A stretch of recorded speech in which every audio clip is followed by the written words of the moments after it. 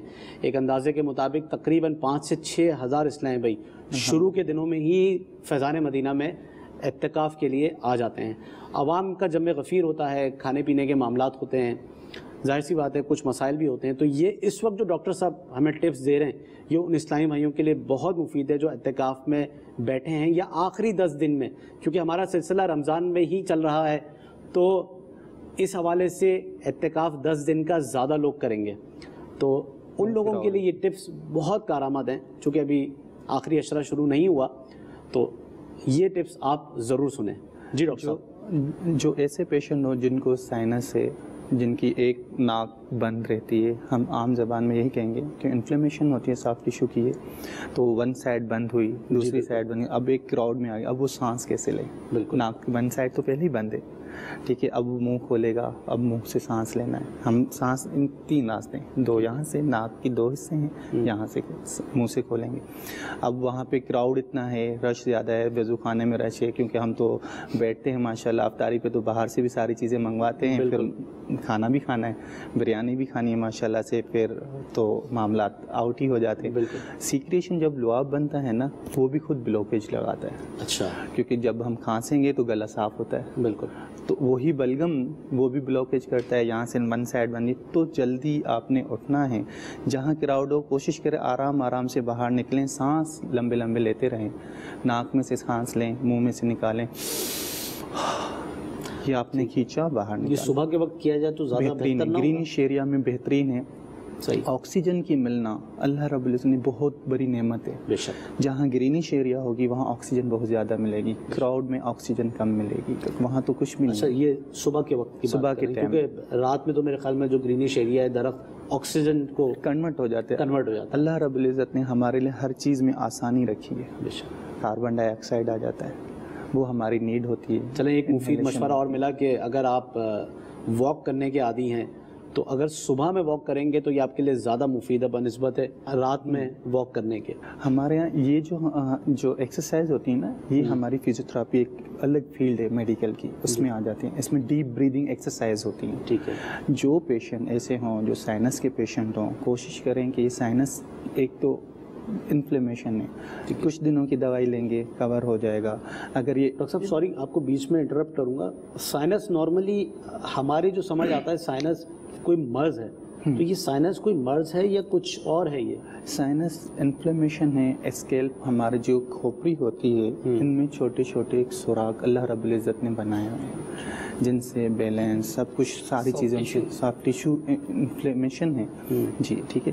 اور ان میں یہ ہوتا ہے کہ جی انفلیمیشن ہو گئی، یہاں سے ہمارا گوشت بھر گیا، عام زبان میں ڈاکٹر کہتے ہیں جی آپ کا گوشت بھر گیا، گوشت بڑھ گیا. جی انفلیمیشن ہے. یہ کچھ ڈیوریشن میں ان کی دوائیوں سے کور ہو جاتا ہے یا وہاں رک جاتا ہے تو پھر آپریشن کی طرف ہم آتے ہیں. یعنی کہ وہ جو سائنس آپ بتا رہے ہیں یہ بیسکلی ایک سسٹم ہے اور یہ جب بڑھتا ہے تو وہ گوشت بڑھنے کی ٹرم کو استعمال کیا جاتا ہے تو وہ بلاکیج ہوتی ہے، بلاکیج ہو جاتی ہے. اسی سے ہم اب سانس کی نالی، ناک سے ہم نے جب سانس لینا شروع کیا یہ پورا ہمارا آیا، ٹھیک ہے. اب اس میں بلاکیج ہوگی، نالی تو بند ہے، اس میں اب سانس کی کمی ہوتی جائے گی، فلو ہمارا کم ہوتا جائے گا. انسپائریشن اسپائریشن ہماری سانس لینے کا جو طریقہ ہے وہ ہوتا ہے کھینچ کے سانس لینا. یہ ایکسرسائز ہوتی ہے، یہ اس میں ہم اپنے آپ کو اس کو کھینچ کے رکھیں. جی لمبا لمبا سانس لیں، منہ میں سے نکالیں. انہیلیشن ہماری اچھی ہونی چاہیے تو سمجھیں آپ کے سائنس اچھے ہیں، ٹھیک ہے. ہم نے سانس پورا کھینچا. اچھا اس کا اب ہم نے اس پہ تو بات کر لی، اس کی پرابلمس پہ. سائنس کا علاج کیا ہے؟ سائنس کا علاج دیکھیں، اگر اسٹارٹنگ ہوئی ہے تو دوائی سے کور ہو جاتا ہے. دوائی آپ نے کوئی بھی انفلیمیشن کے لیے اینٹی بائیوٹک بھی یوز کی کچھ عرصے تک، وہ وہاں سبسائڈ ہو گیا، اس اوکے